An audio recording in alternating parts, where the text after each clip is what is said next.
Good morning and welcome everyone. My name is John Murphy and I'm the Associate Director of Alumni Relations here at Pardee RAND. Thank you for joining us for this virtual discussion hosted by the Pardee RAND Tech and Narrative Lab. This event is one in a series of ongoing virtual discussions hosted by Pardee RAND meant to keep you connected to the school and to the larger RAND, to our experts and their expertise while we're staying physically distanced. We're grateful that you've tuned in today to hear from Todd Richmond, Director of the school's Tech and Narrative Lab, along with Academy Award-winning producer Ed Saxon, RAND's Senior Information Scientist Elizabeth Bodine-Baron, and Graduate Fellow Hilary Reininger, as they explore the role of narrative plays in policy and social change. With that, I'm going to hand it over to our panel of experts. One quick housekeeping. This is supposed to be an interactive discussion with you, the audience. So at any time, if you have a question, please send it in our Q&A feature that you can find at the bottom of your screen. Thank you and enjoy. Thanks, John, and good morning / afternoon / evening to everyone, depending on what time zone you happen to be in at the moment. Really looking forward to this discussion, and likewise, we're going to try and be interactive amongst our panelists here. I want to start with a couple of definitions of terms, and we can tease this out as we go through, because oftentimes story and narrative are kind of used interchangeably. And since this is RAND, we want to be a little bit more rigorous and define our terms. So there are a lot of different definitions out there. I'll give you my favorites. The first is that story is a clarification and an amplification of experience. And so that means that experience is really at the core of this. And then when it comes to story versus narrative, depending on what sort of perspective you come out of, you may have different definitions. My favorite, though, is that a story has a beginning, a middle, and an end. Narrative has a beginning and a middle, but the end is still being written. And the other piece of this is context is everything. So I want to go around our room here to each of our panelists so they can give us some more context and talk a little bit more about their background and the work that they've done relating to this. So Hilary, I'll start with you. Thanks so much, Todd. My name is Hilary Reininger. I am a current Pardee RAND graduate student. I am nearing the conclusion. I'm finishing up my dissertation, and I have spent the last 4 or 5 years studying disinformation and how social media companies might be able to counter it or combat it by making direct appeals to users. And so it's in that direct appeal to user piece that I've looked a lot more at narrative and persuasion and how people process information through a sort of a story structure.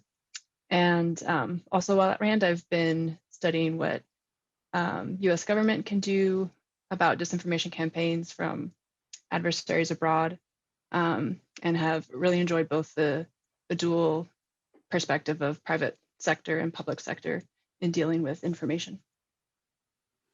Alrighty, very good. Elizabeth, how about you? Sure, thanks, Todd. So I am Elizabeth Bodine-Baron. I've been at RAND for coming up on 9 years now. My background is actually in electrical engineering, and I come at this topic more from a technology and kind of systems analysis perspective. I'm really interested in how information spreads, whether it's across computer networks or between human beings, and developing sort of the quantitative methods that we can use to actually assess the impact of those stories and of those narratives, to understand, when is someone going to not only share a piece of content, but believe it and, in particular, act on it. And so that blend of kind of the technology side and the psychology side, I find just really fascinating.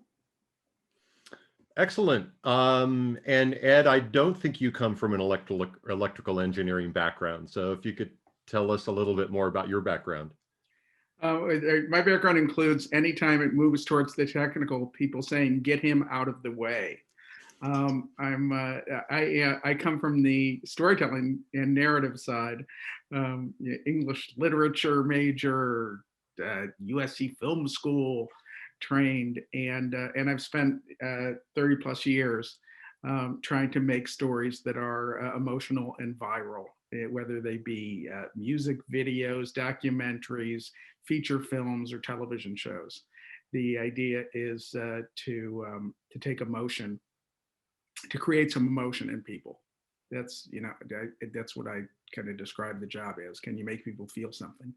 And so I'm involved in trying to find those stories and then make them good. And I've also become of late a story evangelist. I think I know I'm speaking to the choir here, but since the digital revolution has started to happen, everybody has to be much more conscious, I think, in business and of what kind of story we're telling, because suddenly everyone's looking at a screen to get their information.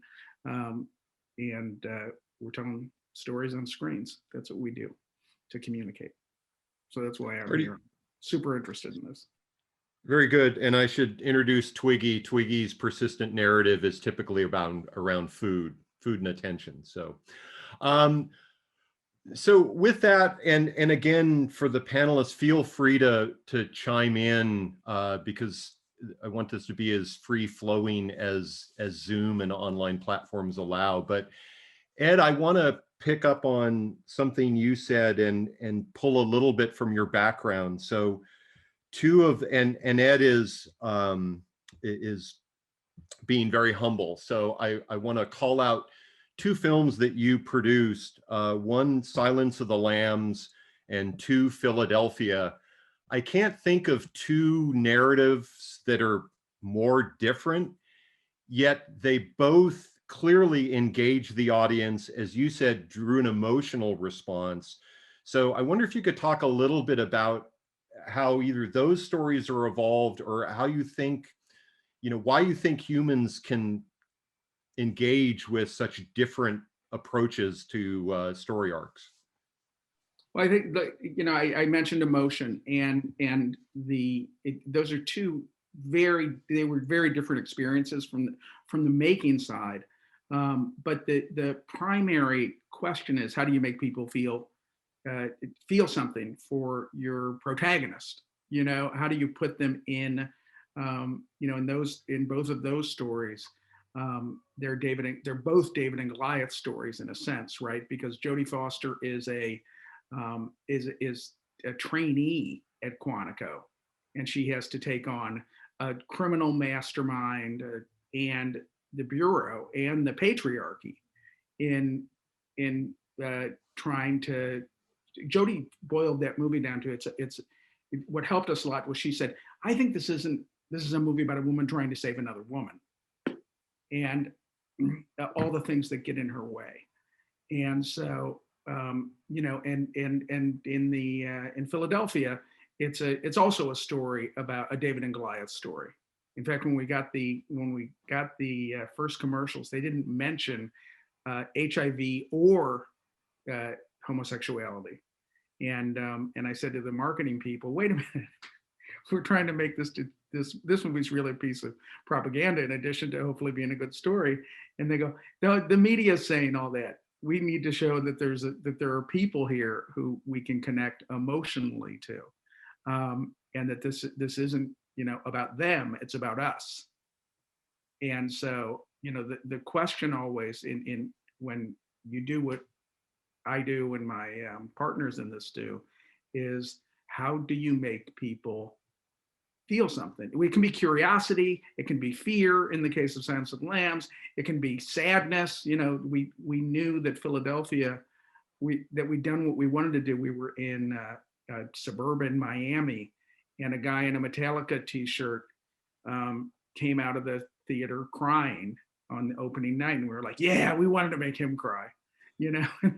So I think the way that all connects to what we're talking about today is that it's all about creating a feeling.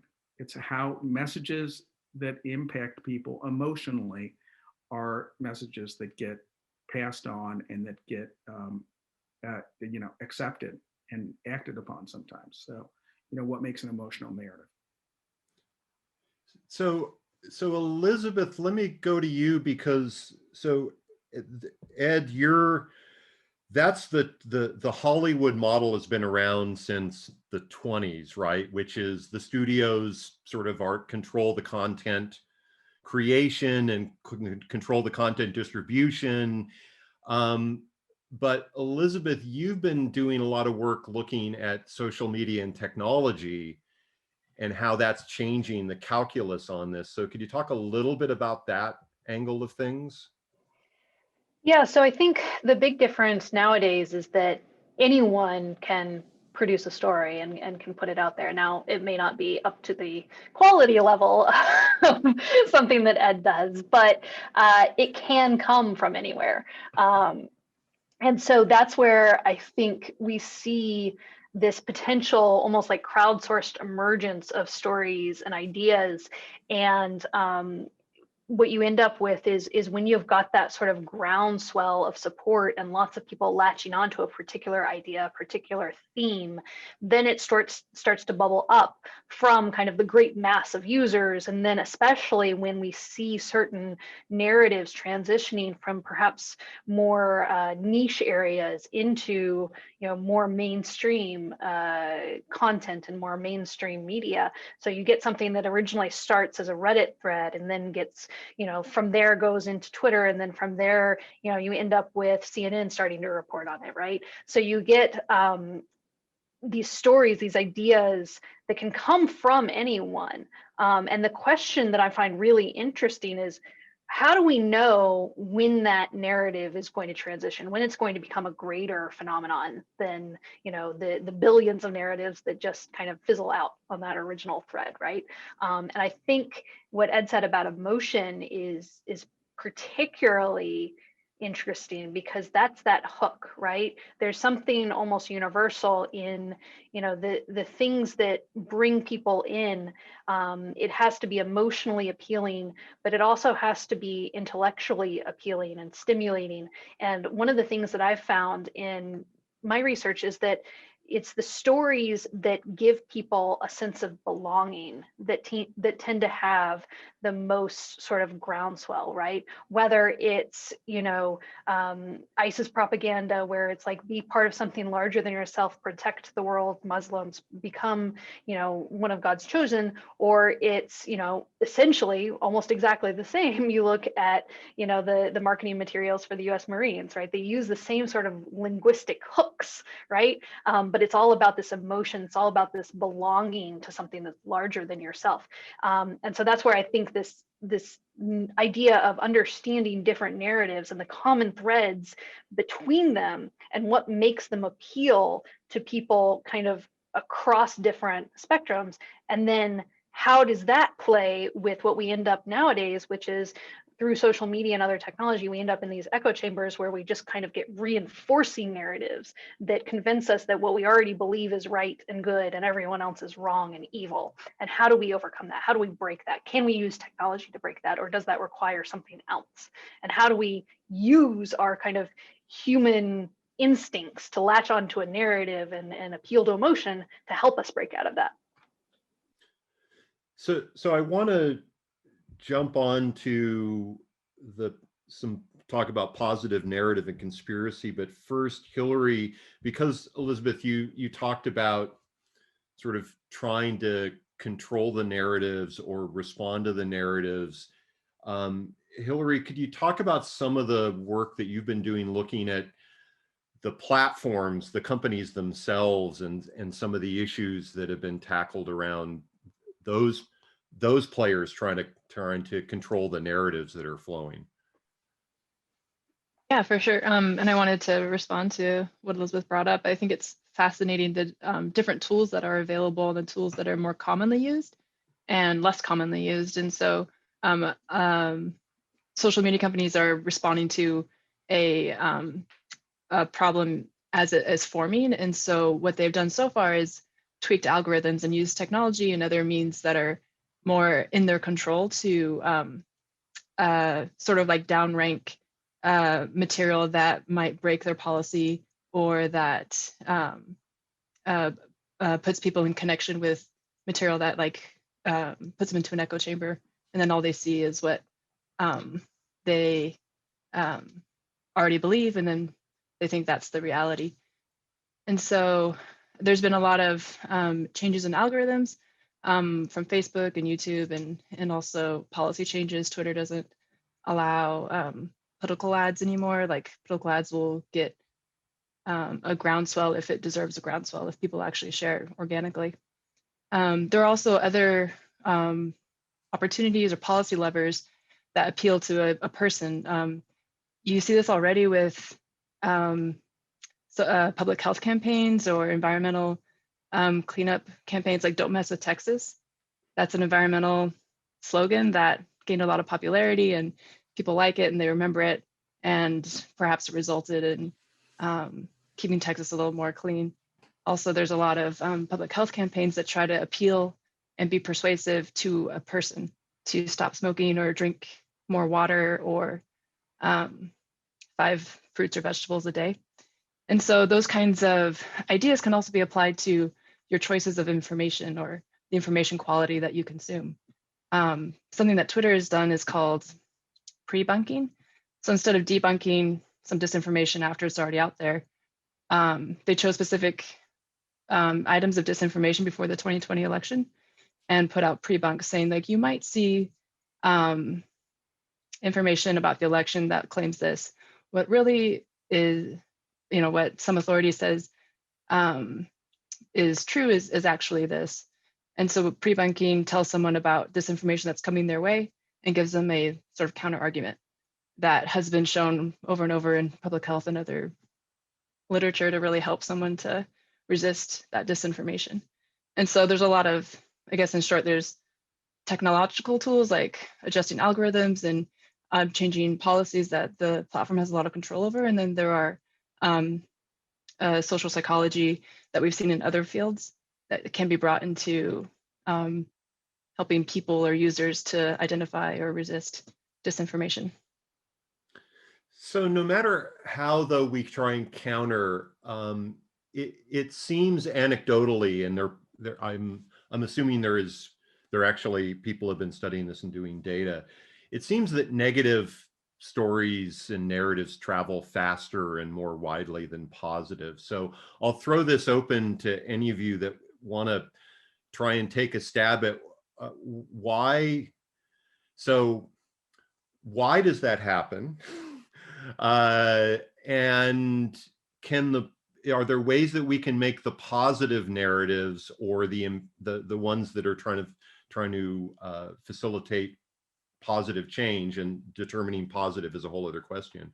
How do we get around this issue of, it seems that the whole "if it leads, it bleeds" seems to be permeating our communications?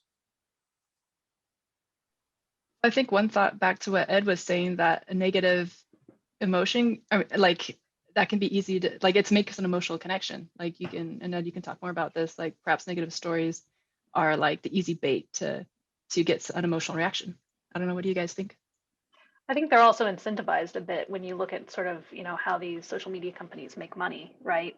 More clicks, more interaction on the site, leads to more money for them coming from their advertisers. And so there are certainly technological and algorithmic changes that could be made, but that could go against their bottom line. And so the question is, how do you balance that? And could you incentivize these technology companies to make some changes that would improve the overall information environment while still allowing them to make money? And what are the appropriate policy levers and things like that? But I think more to kind of Ed's expertise here, like what would a good positive narrative look like? I don't know.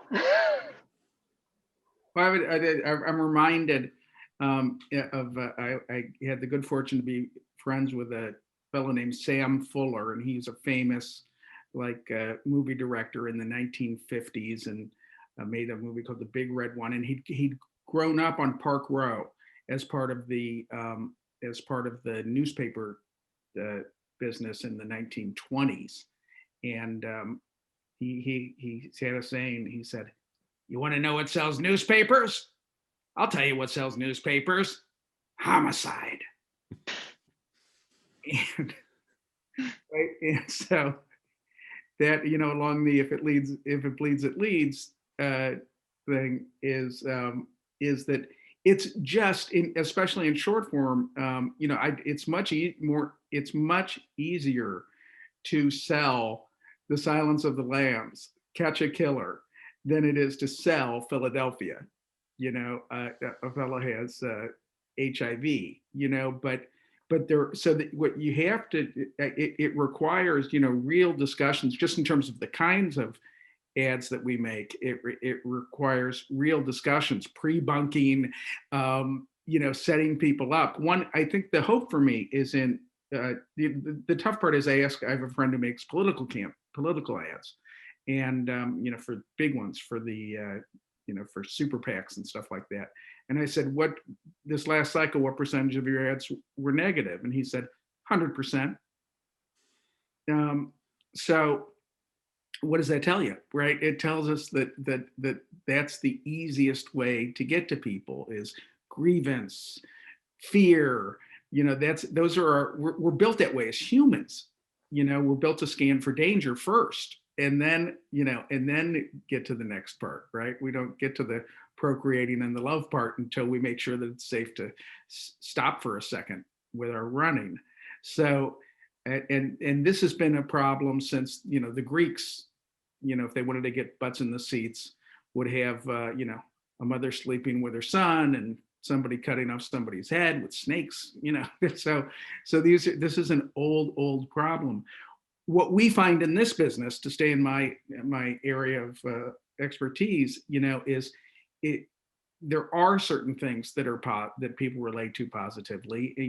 When you try to figure out what translates worldwide, like in comedy, the comedies that work overseas tend to be oriented towards family, because people, that's recognizable. So it's, there's a real strategic conversation to be had about how you create, and we started there, community, family, a sense of belonging, the things that people yearn for. And so that's, it's a real question. I've been fascinated by the work of, what's the guy's name up in Berkeley, who he talks about people dividing into conservative or liberal, quote, liberal, based on their father's family attachment style. Does the patriarch of the family, a family that has a patriarch and a matriarch, does the patriarch scan for danger all the time and say, look, my job is to keep you all safe, or my job is to send you off into the world to do good? And they're both really valid, right? So, and if you come from a father who says, I've got to protect you, you're more likely to be conservative. If you come from, I've got to get you out into the world and we can talk about our feelings, you're more likely to be liberal. So, even those kinds of things play into it. So it's about being really considered in messaging, among other things. So we've got a couple of interesting questions, and I'm going to distill a couple of them because they get to something that you just mentioned, Ed, and I think this is a broader question. So you talked about films playing internationally, and we now clearly, with all of the social media tools, we have a global audience at our beck and call, whether it's YouTube, Facebook, Twitter, TikTok, whatever, pick your platform. And so David Iwata asks about China's investment in Hollywood. And I know that's been a little sensitive about sort of what stories can be told and what can't be told.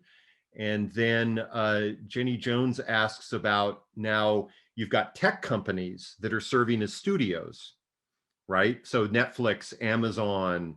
And so how, for that kind of, that dynamic changing, where now you've got global investment And we'll talk in a second about the sort of independent, sort of crowdsourced media stuff. But I think for the more traditionally centralized produced, how do you try and deal with all of these now competing restrictions or limits that are or influence that's now coming into play from places that we didn't have before?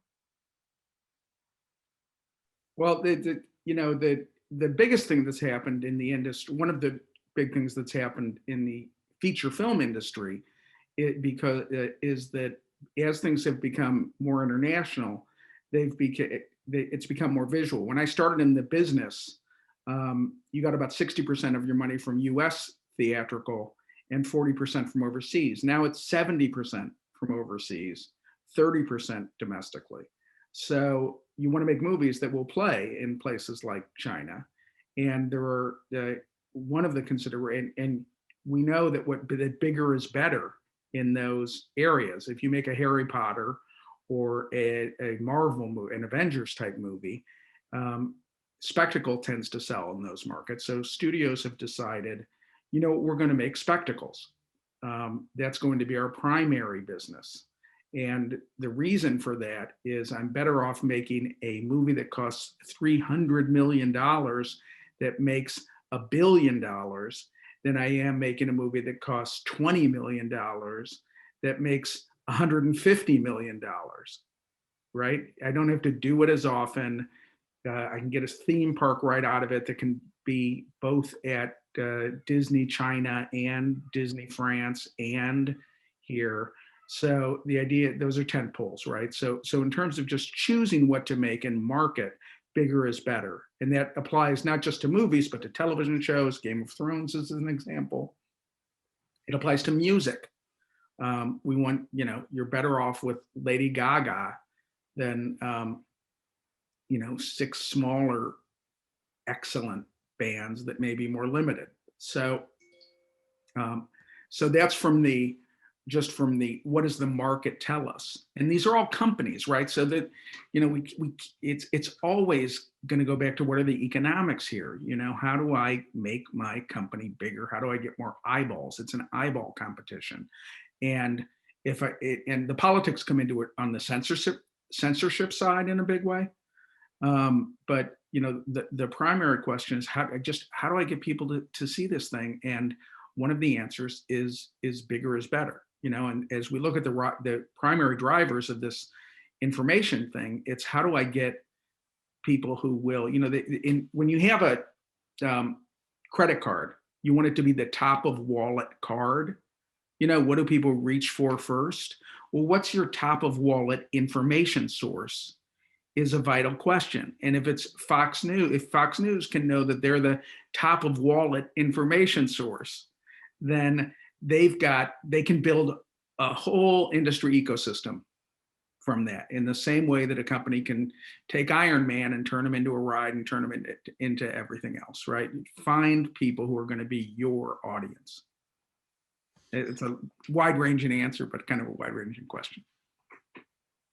Elizabeth? Yeah, so to actually, I guess, kind of maybe push back a little bit on that, this is where I see there's an interesting tension, because you've got kind of that push for bigger is better when it comes to movies and mainstream media and things like that. But at the same time, you've got now the technology where everyone can do it, right? And it's all about the masses of individuals rather than a big consolidated studio or production company or private industry kind of pushing that narrative. So where you get more centralized control, there are obviously downsides and upsides, but the cool thing about the technology platforms, I think, especially if you look at something, for example, like TikTok, where a lot of the algorithms are more about just kind of serving you what's next, not so much the YouTube algorithms where it's like pushing you down a rabbit hole based on what you've previously seen. You get exposed to, teenagers in South Korea doing a random dance, and then the next thing is, a middle-aged man in France, cooking something, right? It's and so you get that exposure to different things, and so I'm not sure that we've entirely gone in that direction where everything that's bigger is better. And I think the question is really, what sort of is going on behind the scenes to make certain stories bubble up from that kind of mass of individuals? And is there attention there? Is there interplay there? How do we get this to work to kind of society's benefit, so that we are exposed to diverse opinions and diverse ideas, and we don't just get locked into these echo chambers? So I kind of see both the promise and the peril of these technology companies, because it can do both simultaneously. Well, look, compelling. Let's take the most compelling, something that's captivated the world and certainly this country, the George Floyd video, right? That's a viral video that has resulted in a tremendous push for change. It has completely just, I think that video is a real driver of real systemic change in this country. And it's not just in policing, it's all over the place, right? In terms of race. And so, if you have Hollywood's making the big stuff, you're essentially, what you're trying to do is you say, if we make something, what can we make either big enough or with the right people so that it doesn't have to be good to make money? That's a question we ask ourselves, right? And with the stuff that, with whether it's a movie, a little movie that could, like Nomadland, that's out now, or whether it's one of a jillion TikTok videos or Gangnam Style, to take an example, then there are things that just are that create joy, fear, outrage, and those then bubble up and cause change, so I think both things are happening. And the other thing that's happening is there's a much, there micro, and I think this shows up in good and bad ways. There are small audience things that can make a big difference if they reach the right people. They can either, incite an assassin or spur someone to do tremendous good about a specific issue. So I'm going to distill a couple of questions building on this. A couple of questions, people talking about debunking efforts and presenting fact versus fiction. And then how do we fact check things online? So there are sources like Snopes and PolitiFact and whatnot, but they're, I think rightly asking questions about, okay, are those reliable, right? So how do we establish trust in this? And then what ends up being a core, because we're a policy shop, right? Which is, one of the sayings in Hollywood is never let the truth get in, or in news, never let the truth get in the way of a good story, right? In policy, for our policy narratives, we have to be based in fact and in evidence. And so, but that doesn't mean that we have to be boring.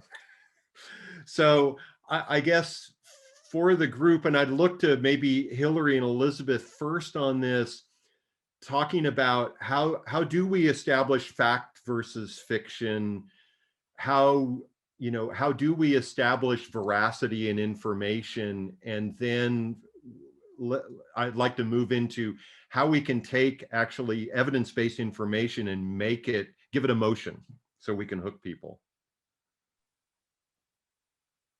Yeah, I can take a first stab at that. So I think a couple of things are really important. One is to, as a policy maker or policy researcher, look at your audience. Like, who are you doing your research for, who you're writing for, and take into account what appeals to that audience, whether it's a few people in the government or a lot of social media users.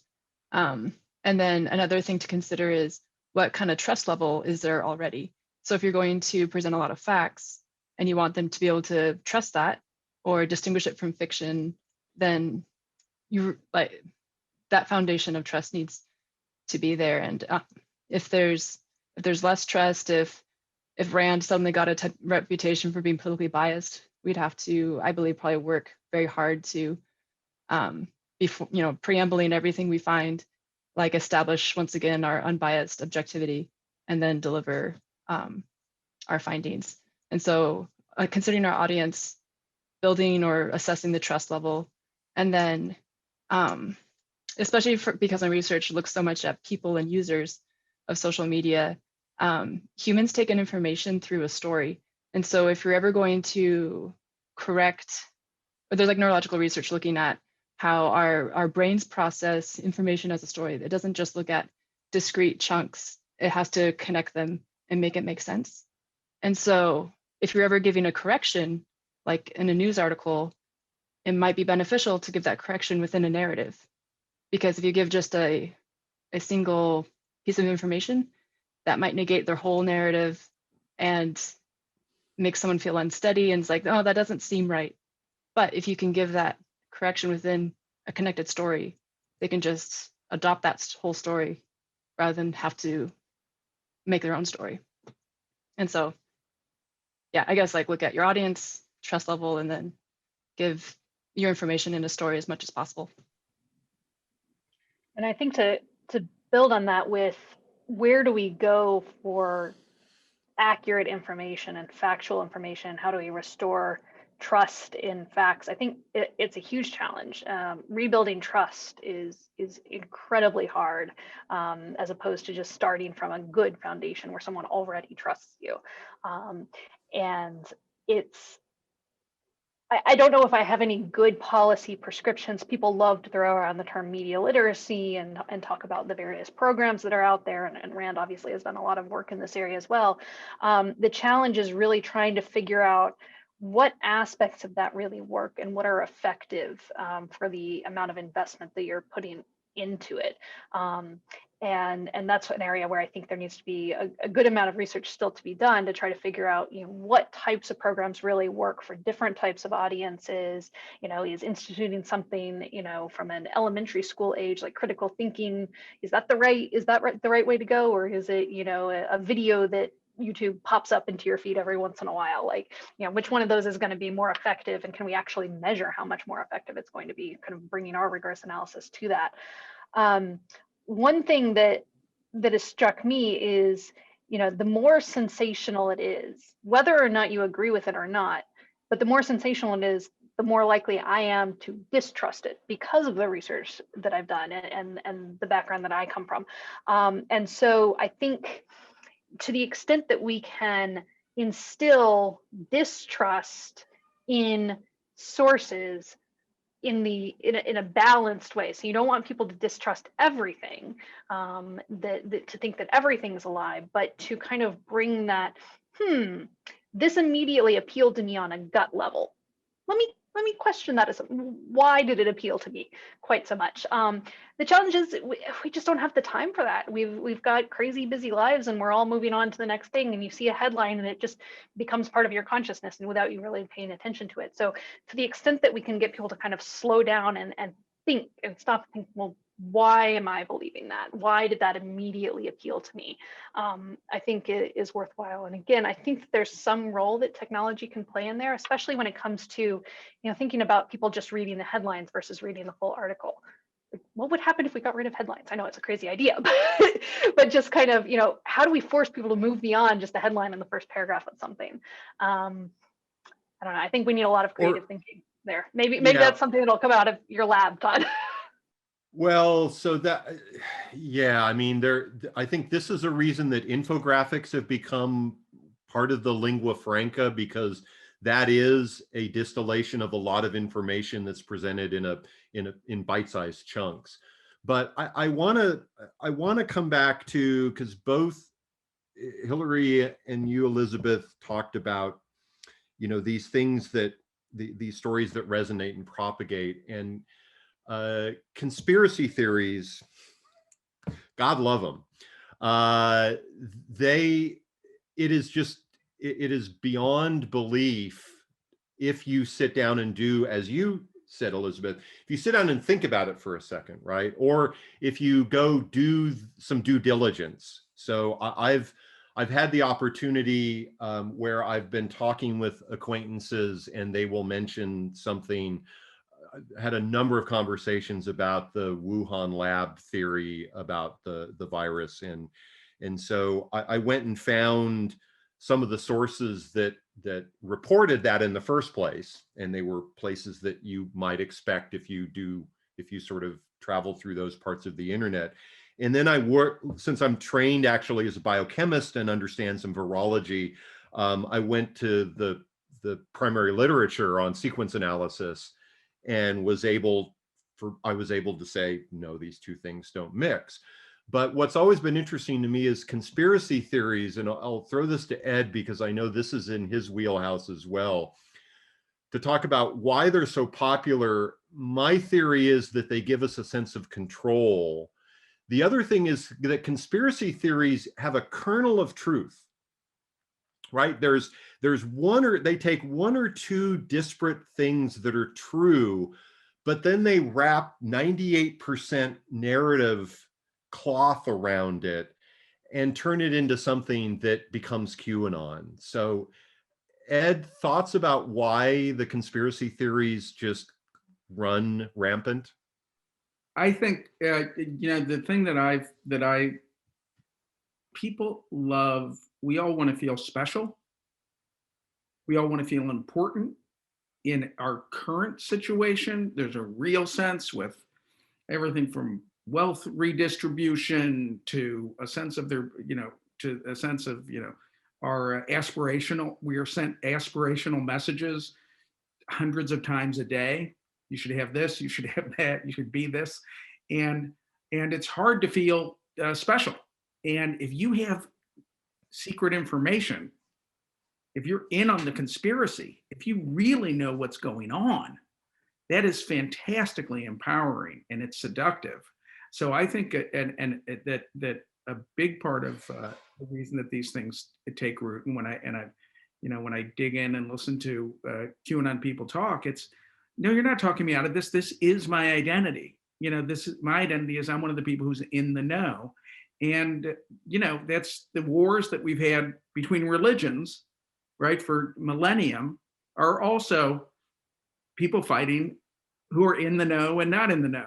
I know that Jesus is the Son of God. I know that Muhammad is inspired by God, right? It's a primary thing to identify with a group that has the truth. And so I think conspiracy theories, are part of that general idea to on a survival level, to identify with, to feel important and to feel like you're identified with the people who've got the truth, the emis, who know what's going on. So that's a piece of, I think, why they're so fantastically seductive. Yeah, and just to add to that, the feeling of empowerment from being in the know, I think for many believers in conspiracy theory is rooted in a feeling of powerlessness and fear and tremendous distrust of almost everything. There's some research beginning to come out that says trust is like you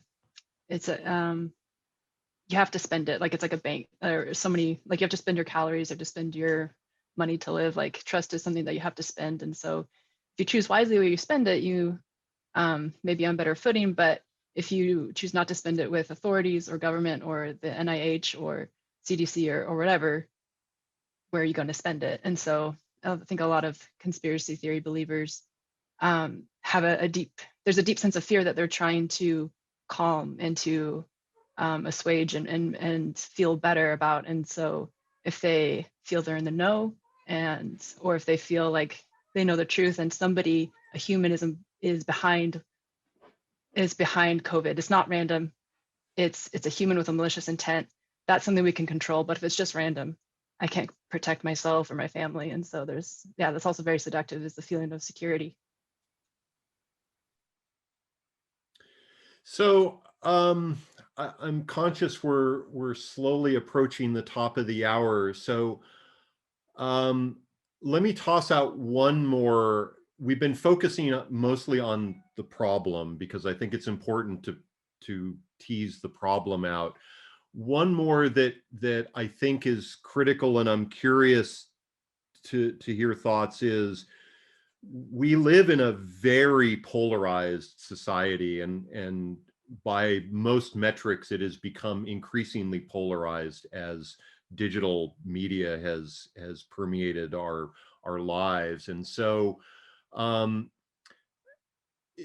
what are some ways that we can try and reduce the polarization?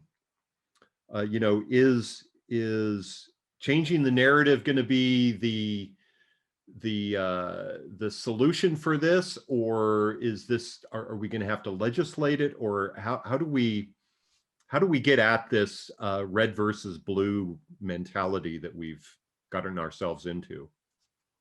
So I think part of it is definitely the policy levers that we can do, some of the technology changes that we can enact. And there's been a lot of research written about, what could be the most effective, what could actually potentially succeed in our current polarized political process.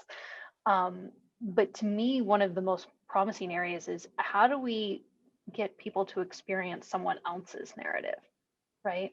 And I don't necessarily have a specific answer as to how to do that, but technologies that could help us with that, I think, are a really underutilized area, right? So anything that could help you experience what it's like to, what someone's experience is if they are, the complete opposite of you politically, religiously. I think that is something that could have really good potential, because that's where we've seen research that shows that will increase empathy and the ability to kind of consider all different narratives, as opposed to just being in your own echo chamber and with people that are exactly like you. I think part of the challenge over the past year is, everyone's been in their own bubbles, and while digitally we would have hoped that we could have expanded some of those bubbles, I'm not sure that that's actually what's happened. As people turn more and more to technology, it just kind of reinforces that. So how do we get out of these bubbles? And I think anything that we could do, especially in terms of storytelling, how do we get someone to, watch a feature-length film about an experience that's vastly different than their own? Maybe we can come up with some cool marketing topics for that. So Ed, based on your experience, and just my anecdotal outsider experience, it seems like Hollywood is not too bad at that, because you do get some diversity of audience for your films. It's like it doesn't seem, or maybe it has gotten more sort of stratified and targeted over the years. And then there's the whole aspect, and you brought up about the advertising campaign that went along with the film and sort of how you reach people. So from your vantage point, Ed, is the hyper focus on sort of micro demographics sort of exacerbating the problem and making it a little bit more difficult? Because I think what Elizabeth is talking about is, how do we generate empathy in society? Right. So when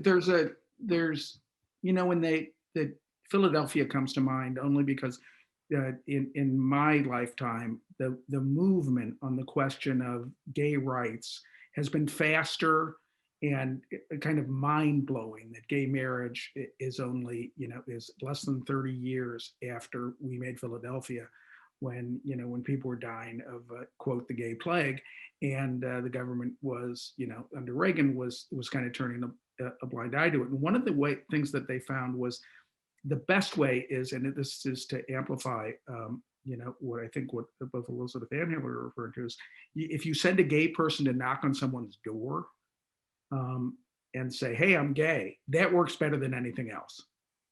You can have commercials, you can have things, but it's encountering other people, and so And those stories, you know, a story like The Blind Side, you know, that Sandra Bullock movie about the big black kid who moves in with the Tennessee sports family. It's those kinds of stories that we're looking for in Hollywood in some ways, because they tend to play in the red states and the blue states. You know, if you make a movie like We're Storming the White House with Gerard Butler, that's going to play mostly in red states. And if you make, you know, Moonlight, that's going to play in the blue states. And so we're always looking for something that has a broader audience. So from where I sit in a commercial businesses, how can you make this commercial? How can you make it work? You know, what works is what will make you money is if you can find a message that appeals to both things. All in the Family is a great example, right? Liberal guy. I think part of the challenge is to make stories that talk about what's going on right now, wherever you can, you know, and to tell those stories and to see that they get propagated because they're entertaining. They both have comic conflict, they have other conflicts, you know. So that's one answer. Another thing I think, just on a personal level, is how do I today reach out to? So you know, I got a hold personally. I reached out to the film professor at Liberty University, Jerry Falwell's, you know, university, and said, hey, I'd love to come talk to your class. I don't understand Christian movies just are horrible. I mean, they're just not good movies. So let's see if we can improve that. I'd love to go talk to them about why they're not so good. And I think it'll be good for me to come put, you know, a face to people who want to make those stories, you know? So just on a personal level, I like to ask myself what I do this week to reach across the aisle. So we're getting to the top of the hour. There have been a couple other questions. One about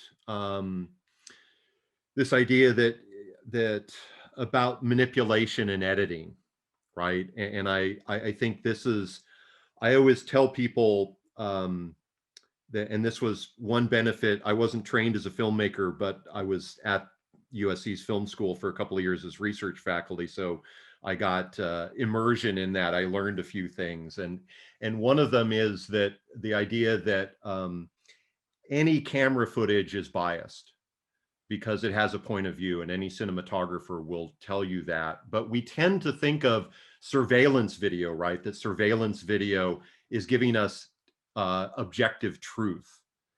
And the fact of the matter is it isn't, because there's an aperture, there's a field of view, there's a depth of view, there's what's in focus and what is not.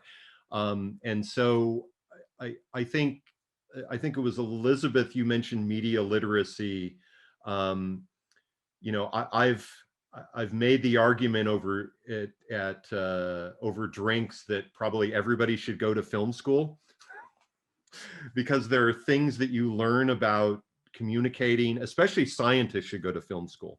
That'll be my closing comment. But let's do a lightning round in the last couple of minutes here. So we've talked about a lot of the problems that we've got.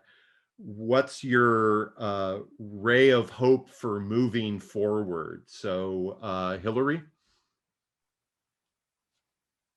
I think my ray of hope for moving forward are people that really do want to communicate with different people that want to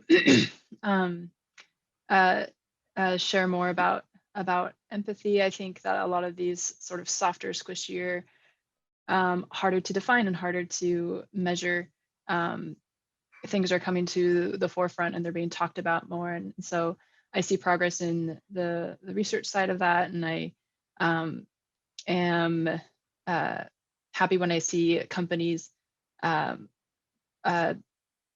change what they do in order to make a better impact on society, and I have seen that, and so I think like Ed said, like your individual impetus to do something good or to do something to make a difference, a positive difference.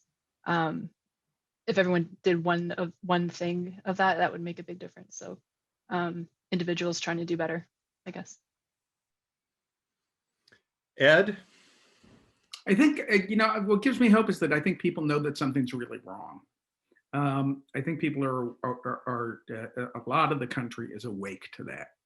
There are different answers. There are different about what's wrong, but I think there's a general sense that things need to change, and that's reminiscent for me of I was an early teenager in the late 60s and early 70s, and I think we're questioning our assumptions, and that's a good thing. And so I think that's where I get hope. Elizabeth? I think we're kind of at a unique time where after over a year of interacting screen to screen and not being with people in physical proximity, we're starting to tiptoe back into that world. And I think people have realized the value of that interpersonal connection in the real world. And what gives me hope is that by looking back on this, we can say, no, this really matters. Being face-to-face matters, and being face-to-face with different perspectives matter. And so I'm hopeful that as we kind of emerge from this past year, we can have more and more opportunities for that. Just the idea of like thinking of traveling and seeing my parents again for in over a year is hopeful to me. So I'm hopeful that can also help us create these narratives.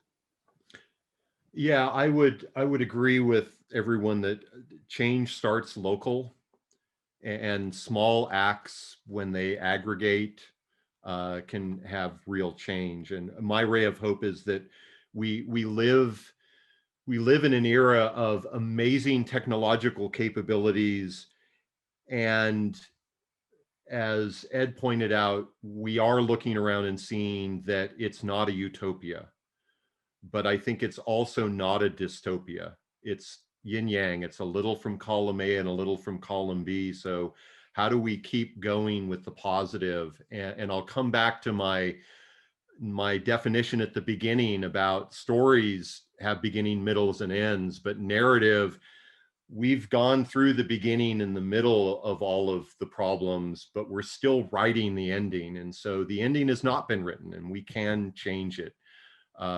With that, I will thank my panelists. This was awesome. I want to thank everyone for attending, and I'll throw it back over to John for the closing comments. Thank you so much, Todd. Thank you so much to our panelists for sharing your expertise. Thank you to Pardee RAND and the Tech Narrative Lab for hosting today's timely and important discussion. And I also really want to thank our audience. We were inundated with questions today. We only got to a fraction of them. We're so glad that you were able to, that you enjoyed this conversation and that you really were able to interact with us today. Thank everyone again, and we hope to have you back here at Pardee RAND again soon.